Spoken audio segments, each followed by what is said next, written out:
Bonjour, je suis le docteur Rémi Lombard. Je suis médecin spécialiste du sommeil. Avec le docteur Rémi Urdiel qui mène des expériences sur le sommeil en conditions extrêmes, nous vous proposons de répondre aux questions que vous vous posez sur le sommeil.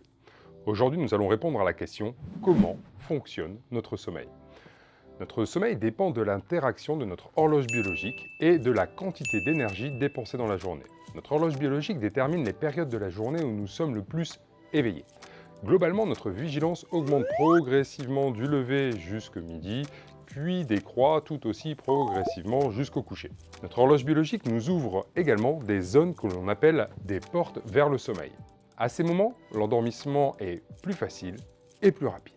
Les deux principales portes de sommeil sont celles d'après le déjeuner, entre 13 et 15 heures, et celle du coucher pour la nuit. Mais grâce aux recherches sur les navigateurs en solitaire, on sait maintenant qu'il existe d'autres portes vers le sommeil. Si on essaie de se coucher avant ces portes de sommeil, il y a peu de chances que l'on s'endorme, car la vigilance ou la pression d'éveil est bien trop élevée. On a même des périodes que l'on va qualifier d'interdites pour le sommeil le soir. Comment fonctionne notre horloge biologique ? Comment la mettons à l'heure ? Eh bien, je dirais, pour faire simple, les régulateurs de notre horloge biologique sont les éléments du quotidien qui vous réveillent et qui vous rythment. Les principaux sont les activités sociales. On met le réveil pour aller travailler. On connaît aussi les activités sportives qui influent sur notre température corporelle et peuvent décaler le sommeil selon le moment de la pratique. Et finalement, nous sommes des animaux diurnes, les synchroniseurs les plus puissants de notre horloge biologique sont le soleil et surtout sa lumière. Nous avons dans l'œil des cellules sensibles à la lumière. Elles donnent le signal jour-nuit à notre horloge biologique qui est localisée dans notre cerveau. Tant que nous sommes exposés à la lumière du soleil, notre organisme envoie les hormones de l'éveil, le cortisol. Il est donc conseillé de s'exposer à la lumière du jour pour être bien réveillé et pour augmenter notre vigilance. Quand le soir, il n'y a plus de soleil, dans l'obscurité, notre cerveau envoie les hormones du sommeil, la fameuse mélatonine. Le problème, c'est que notre cerveau ne fait pas la différence entre la lumière du soleil ou la lumière de l'ordinateur, de la tablette ou du téléphone. Tant que nous y sommes exposés, on ne peut pas sécréter l'hormone du sommeil. Et celle-ci est bloquée pendant 2 heures. L'endormissement est également difficile dans les 2 heures qui suivent et si l'on s'endort, le sommeil est de moins bonne qualité à cause de ces écrans. Notre heure d'endormissement est donc déterminée par la baisse de la pression d'éveil autorisée par notre horloge biologique et par un autre élément qui est l'augmentation de la pression de sommeil. Comment fonctionne cette pression de sommeil ? Lorsque l'on se lève à 7 heures et que l'on se couche à 23 heures, on reste 16 heures réveillé.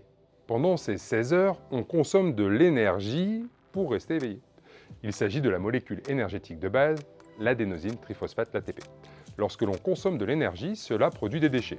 Ces déchets s'accumulent dans le cerveau. Ce déchet s'appelle l'adénosine et il s'avère que c'est une substance somnifère. Dit autrement, quand je me lève à 7 heures et que je me couche à 23 heures, il me faut 16 heures de substance somnifère dans le cerveau pour pouvoir m'endormir. Du coup, si je me lève à 11 heures le dimanche matin, quand je vais me coucher à 23 heures le dimanche soir, eh bien je n'ai que 12 heures de substance somnifère dans le cerveau. Je n'en ai donc pas assez, je n'arrive pas à m'endormir, ou alors si je m'endors, je me réveille trop tôt. De cette information, on comprend que pour bien dormir, il faut avoir des horaires de lever réguliers et avoir dépensé de l'énergie dans la journée. L'activité physique est donc une alliée de votre sommeil. Mais peut-on la pratiquer le soir ? On a longtemps cru que non, car une étude avait montré que la pratique du sport dans les 4 heures avant le coucher retardait l'endormissement. Mais par la suite, cette observation a été réfutée, notamment par 2 études. La première a montré que la détérioration du sommeil par la pratique tardive de l'exercice n'était retrouvée que chez les personnes sédentaires qui se remettaient au sport. La seconde a montré que la détérioration du sommeil était liée au fait qu'il s'agissait de courses extrêmes d'endurance de 30 ou 43 km le soir. On peut dire que ce n'est pas le quotidien de tout le monde. C'est ainsi que la Fondation américaine du sommeil a corrigé ses recommandations. L'exercice physique est toujours conseillé quelle que soit l'heure de sa pratique, et s'entraîner après une journée de travail reste une activité de loisir à promouvoir. J'espère que cette vidéo vous a plu. Je vous dis à bientôt pour répondre à la question « Quelle chambre pour un bon sommeil et l'alimentation joue-t-elle sur mon sommeil ?»